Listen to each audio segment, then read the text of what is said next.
To Musdalifah. Turut di 83 Ring Road 91 to Musdalifah. Kita kembali.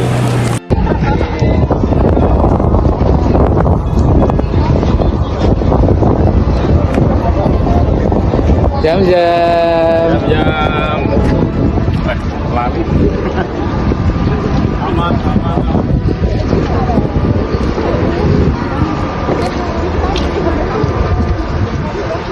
Menuju Musdalifah biasanya memakan waktu cukup lama, dan tujuan di Musdalifah nanti untuk maghrib.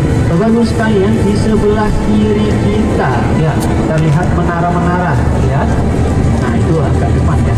Nah sebelah kiri depan, nah itu ada menara, itu yang dinamakan Masjid Namiroh, yang mana di situ Rasul Shallallahu Alaihi Wasallam dahulu melaksanakan khutbah Arafah ataupun khutbah wukuf. Dari situ beliau setelah melaksanakan khutbah itu, beliau berjalan menuju Jabal Rahmah untuk apa? Wukuf. Melaksanakan wukuf. Dan beliau wukuf itu tidak di atas bukit, akan tetapi di bagian bawah bukit. Hikmahnya apa?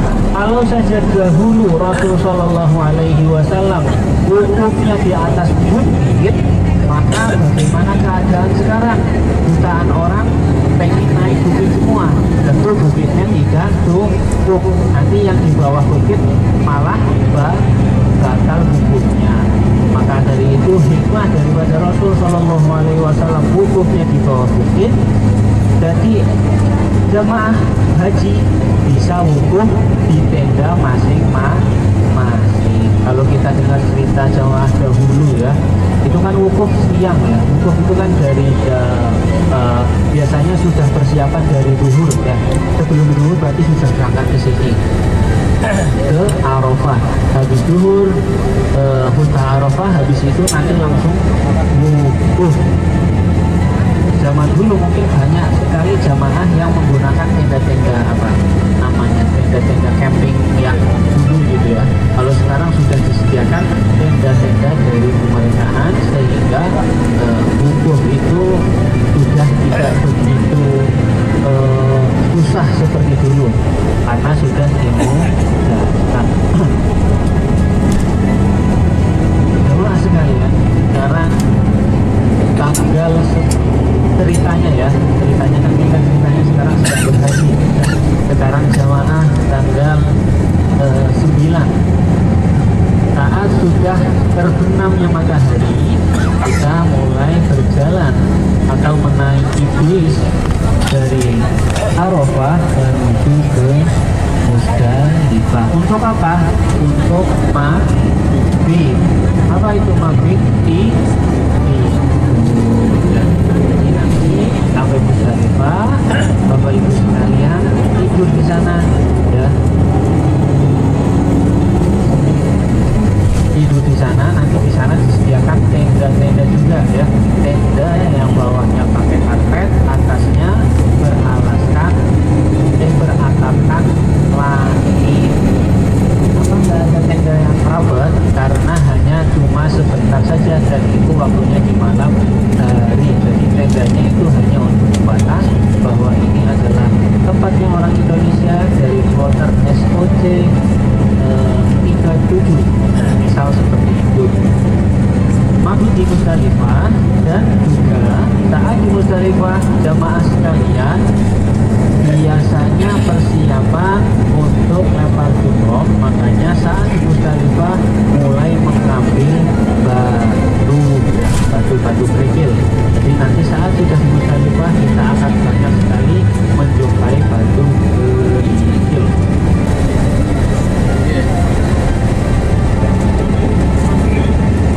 Ribuan. Ini tenda jamaah. Jamaah. Itu udah dikomunikasi apa itu?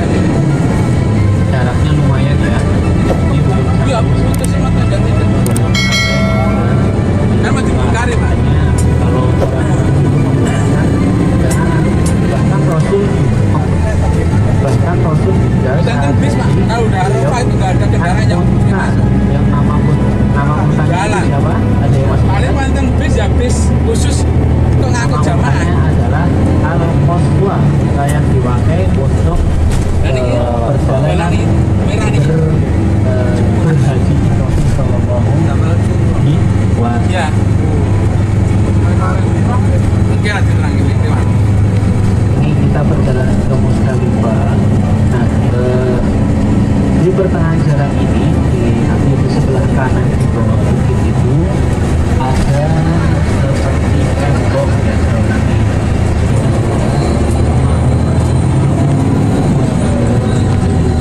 Musdalifah juga tempatnya seperti Arafah ya, yang padat saja, namun tempat yang lapang.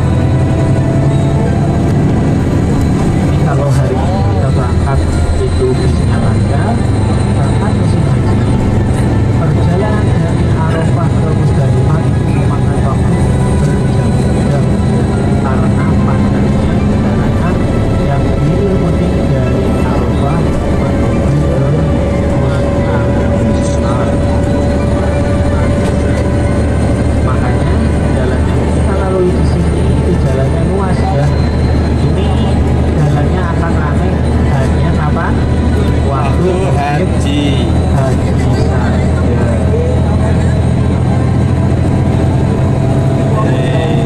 Jalan antara Arafah menuju Musdalifah.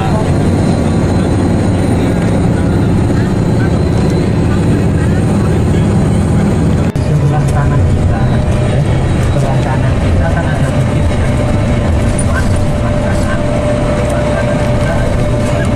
Yang mana di bukit itu di bawahnya ada bangunan ya. Seperti fondasi, kelihatan nggak? Nah, sekarang kelihatan. Nah, ini dia. Ini bukan fondasi gunung ya. Ini bukan fondasi gunung. Ini adalah irigasi yang dinamakan sebagai Ain Zubaidah. Apa? Ain Zubaidah. atau mata air Zubaidah.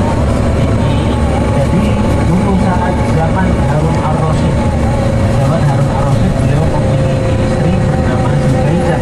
Nah, Zubaidah ini punya keinginan karena beliau itu sangat cinta terhadap rakyatnya. Beliau meminta kepada Harun Ar-Rasyid untuk dibikinkan irigasi yang mengaliri air dari kota-kota di luar kota Madinah untuk jamaah haji. Makanya sampai sekarang mata airnya tempatnya itu masih ada dan dinamakan sebagai mata air Zubaidah. Jadi menarik sekali ya, kalau istrinya Harun Ar-Rasyid itu hidupnya dibikinkan air mata irigasi untuk jamaah haji. Nah, kalau istri-istri bapak hidupnya apa Pak? Jarum pecel. Nah, ini makanya sampai sekarang amal jariahnya masih mengalir. Semoga menjadi pemberat pahala bagi Zubaidah istri Harun Ar-Rasyid. Itu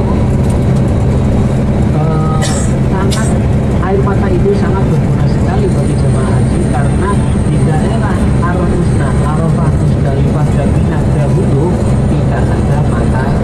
Nah, jemaah yang semoga dirahmati oleh Allah Subhanahu wa taala, saat Rasul sallallahu alaihi wasallam berjalan dari Arafah menuju Musdalifah, beliau sempat singgah di tempat yang dinamakan Mas'aril Haram. Rasul Allah Subhanahu wa taala berfirman, "Fa idza qadaytum manasikakum fadhkurullaha 'indal Mas'aril Haram." Ini ada tempat bernama Mas'aril Haram. Apabila kamu telah melaksanakan manasik kamu, maka berhentilah sebentar di Mas'aril Haram. Di mana Mas'aril Haram? Sebelah kanan kita ya. Sebelah kanan kita kelihatan menara. Nah, ini dinamakan Masjid Mas'aril Haram. Nah, ini masjidnya. Faidah itu manasikakum fadhkurullaha 'indal Mas'aril Haram. Dan Rasul sallallahu alaihi wasallam berada di Mas'aril Haram untuk sholat dan berzikir. Nah, ini kita sudah masuk di Musdalifah. Nah, di sini jamaah sekalian mulai persiapan mengambil batu kerikil ya. Batu kerikil untuk apa? Untuk lempar jumroh.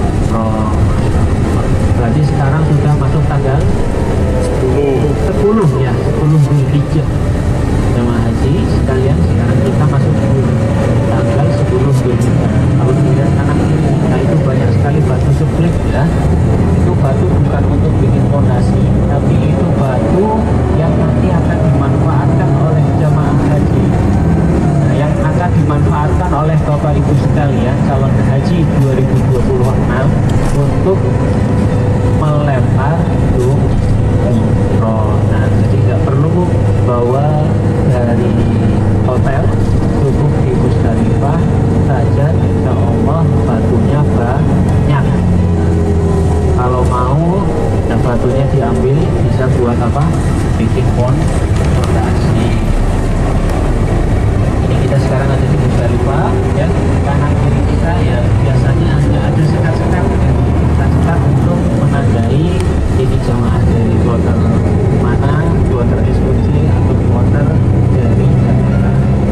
Nah, baik Bapak Ibu sekalian, setelah dari Musdalifah sudah tidur, ya, jamaah calon haji 2026 akan berjalan menuju ke Jamarot, ya, berjalan menuju ke Jamarot, yang mana nanti kita sebelum sampai Jamarot akan melewati Mina, ya, akan melewati Mina atau sekarang terkenal dengan Seribu Teja. Nah, ya, di kanan kita sudah banyak sekali dan wilayah jajaran. Ini tendanya kosong di dalamnya, akan dipasang AC, karpet dan lain-lain saat musim haji. Sama sekalian, saat di Mina, bicara tentang haji, tentu kita tidak lupa dengan kisah yang sangat menarik, yaitu kisahnya Nabi Ibrahim dan Nabi Ismail alaihissalam. Ya, jadi Nabi Ibrahim itu dulu awal-awal menikah dengan Siti Sarah, beliau belum dikaruniai anak. Nah, baru saat menikah bersama Siti Hajar, beliau baru dikaruniai anak, yang anaknya dinamakan Ismail. Ismail. Baru lahiran, ya, lalu Allah Subhanahu wa Ta'ala menguji kesabaran beliau Nabi Ibrahim untuk mengantarkan istrinya dari Syam ke Mekah Al-Mukarramah, daerah pegunungan yang tidak ada air sama sekali, sampai pada suatu saat Siti Hajar ini akan dilepas oleh Nabi Ibrahim alaihissalam. Tadi Siti Hajar berkata, wahai suamiku, kenapa saya ditinggal? Tapi Nabi Ibrahim tetap diam. Ditanya sampai 3 kali, hingga pertanyaan terakhir Siti Hajar berkata, wahai ayahanda, wahai suamiku, apakah ini perintah dari Allah? Maka Nabi Ibrahim menjawab, ya, ini perintah dari Allah Subhanahu wa Ta'ala. Lalu ditinggallah Nabi Ismail bersama Siti Hajar. Sampai Nabi Ismail beranjak dewasa, lalu Nabi Ibrahim kembali mengunjungi Nabi Ismail alaihissalam di kota Mekah. Nah, saat sudah bertemu dengan Nabi alaihissalam, Nabi Ibrahim itu diuji lagi oleh Allah Subhanahu wa Ta'ala untuk melihat kesabaran beliau. Apa diujinya? Beliau diminta untuk menyembelih anaknya. Di mana tempatnya? Di sebelah kiri kita, di atas bukit itu, Bapak Ibu, sebelah kiri kita di pertengahan bukit itu ada petilasan, ya. Kelihatan? Ya. Nah, itu disitulah Nabi Ismail alaihissalam akan disembelih oleh Nabi Ibrahim. Di pertengahan bukit, ya, ada petilasan kecil. Di Nah, itu situ penyembelihan Nabi Ismail oleh Nabi Ismail akan menyembelih Nabi Ibrahim akan menyembelih Nabi Ismail alaihi. Bayangkan, ya, bagaimana kesabaran Nabi Ibrahim, ya. Sudah punya lama tidak punya anak, penyembelihan Nabi Ismail oleh Nabi Ibrahim alaihissalam. Sudah anaknya sudah besar, baru ketemu, lalu diperintahkan oleh Allah Subhanahu wa Ta'ala untuk disembelih. Makanya Nabi Ibrahim salah satu gelar beliau apa? Al-Khalil. Kenapa? Karena beliau lebih mementingkan apa yang Allah Subhanahu wa taala wahyukan kepada beliau daripada ego beliau sendiri. Jadi Bapak Ibu sekalian, masuk surga itu jalannya banyak. Salah satunya adalah jalan kesabaran. Bahkan Nabi Ibrahim mendapatkan gelar Al-Khalil, ya, kekasihnya Allah Subhanahu wa taala. Salah satunya karena beliau sabar, ya. Sabar dengan ujian yang Allah Subhanahu wa taala berikan kepada beliau. Waktu zaman Kesabaran itu menjadi pelajaran bagi keluarganya. Bagaimana Siti Hajar yang baru melahirkan tinggal di kota Mekah dan beliau bersabar, padahal kota Mekah waktu itu belum ada Zamzam Tower, ya, belum ada air. Begitu juga Nabi Ismail saat diperintah Allah masih tempat perkemahan dari para jemaah haji. Karena aku termasuk orang yang sabar. Sebelah kiri kita, Bapak Ibu sekalian, ya, seberang sana, ya, di seberang kanan itu adalah tempat untuk melempar jumroh. Jadi Bapak Ibu dari Musdalifah lalu berjalan sampai ke Jamarot. Nah, habis dari Jamarot baru kembali ke Mina. Nah, sebelah kiri, ya, kelihatan ya Bapak Ibu. Nah, itu ada bangunan yang tingkat 3, ya, tingkat 1, 2, 3. Bangunan yang tinggi itu adalah Jamarot ataupun tempat untuk melempar Lempar jumroh. Setelah itu jemaah sekalian Lempar jumroh ke Mina untuk istirahat. Nah, biasanya hotel orang Indonesia itu ada di sebelah pojok kanan, ya, pojok kanan agak jauh. Tempat melempar Yang di jumroh. atas bukit sana itu dan di bawah-bawahnya jaraknya lumayan jauh. Sore tidak kelihatan. Tenda-tenda jamaah reguler itu, ya.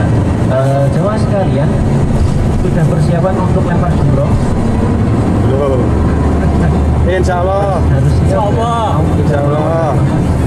Harus siap untuk berjalan jauh. Jadi salah satu tantangan buat jamaah haji 2025 adalah lelahnya perjalanan dari Mina, dari tenda menuju tempat lempar jumroh. 26 Allah akan mudahkan dan Allah akan buatkan saat lempar jumroh. Amin. Melempar jumroh sebanyak sampai tanggal 12 Zulhijjah. Nah, setelah itu biasanya menggunakan nafar awal, jadi selesai pada tanggal 12 Zulhijjah.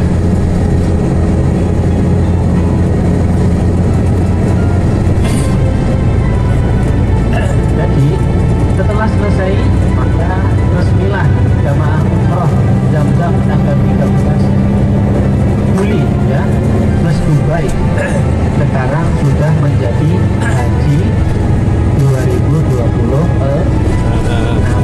Amin. Alhamdulillah. Ada dua gunung cahaya yang dimana di situ ada dua, yang pertama dua nopo Gitu. Jadi saat Rasul Shallallahu Alaihi Wasallam sudah di umur 40-an tahun, beliau sering menyendiri di atas gunung, ya, yang bernama Jabal Nur ataupun Gunung Cahaya. Beliau sering bermunajat kepada Allah Subhanahu Wa Taala di situ, sampai pada suatu saat beliau didatangi oleh sosok bercahaya, yaitu Nabi Jibril alaihissalam. Lalu beliau mendekap kepada Nabi Muhammad Shallallahu Alaihi Wasallam seraya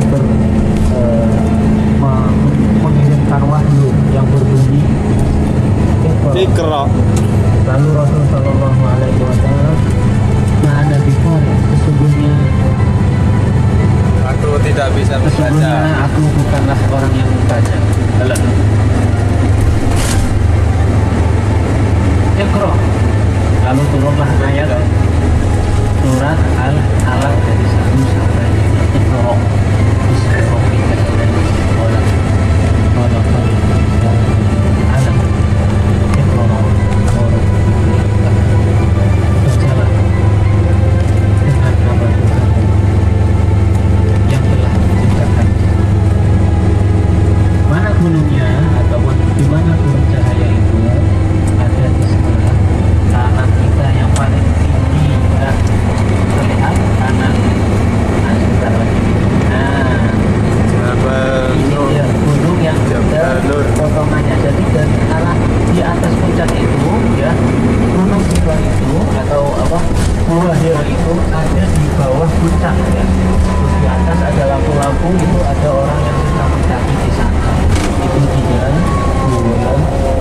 Jazirah. Tahu yang sebelah kanan ya, itu namanya Jabal Nur ataupun Gunung Cahaya. Dan Gua Hiro terletak itu kalau panjenengan lihat di atas ada cekungan dulu, baru naik lagi. Nah, itulah letak daripada Gua Hiro. Di situ Rasulullah dalam mendapatkan wahyu yang pertama yang depan Hikmah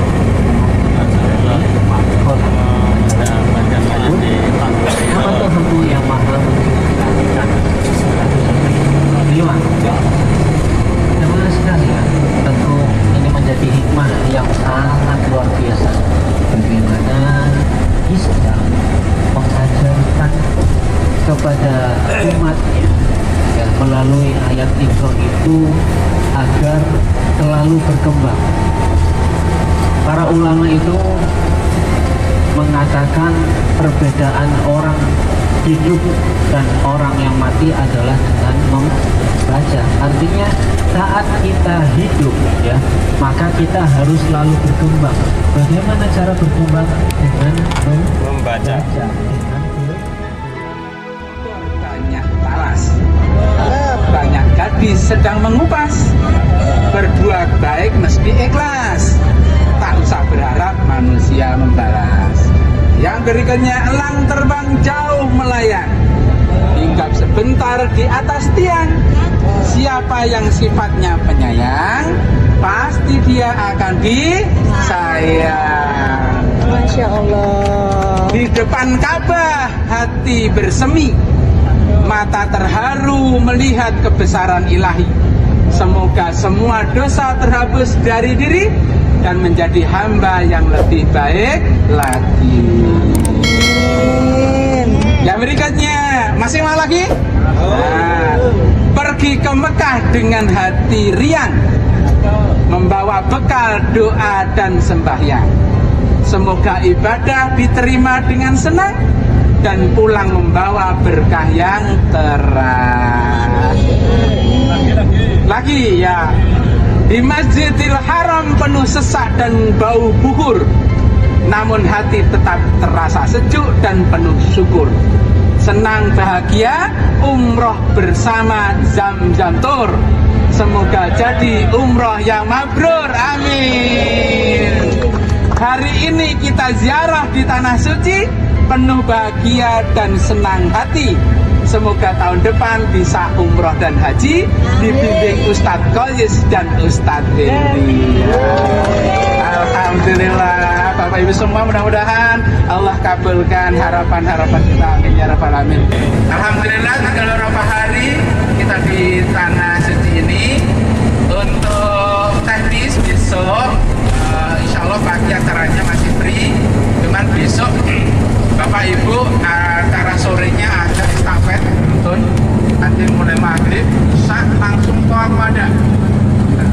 Jika nanti malam panjenengan langsung bisa kemas-kemas, lewat tengah malam panjenengan makin meninggalkan hotel. Dan hasil pamitannya hotel nanti insya Allah lewat tengah malam. Jadi besok, maka besok waktu yang luang monggo digunakan sebaiknya, yang cari oleh-oleh yang masih belum dapat, kalau mudahkan dapat, yang sudah tinggal istirahat, nanti dalam perjalanan pulangnya jenengan sudah nyaman semuanya. Kata Bapak Ibu, ya saya kira demikian. Sekali lagi kita pokoknya saling mengingatkan, saling memaafkan, saling memberi motivasi untuk tawasau bil haq wa tawasau bis sabr. Aja-aja saina, ilih-ilih saina, penuh dengan kesabaran. Bila berkatan, Bapak Ibu dalam derek remen teman-teman jenengan, pokoknya jamaah Zam-Zam Tour ingkang kidal 13 November menika tansah dengan sehat, lancar. 13 Juli November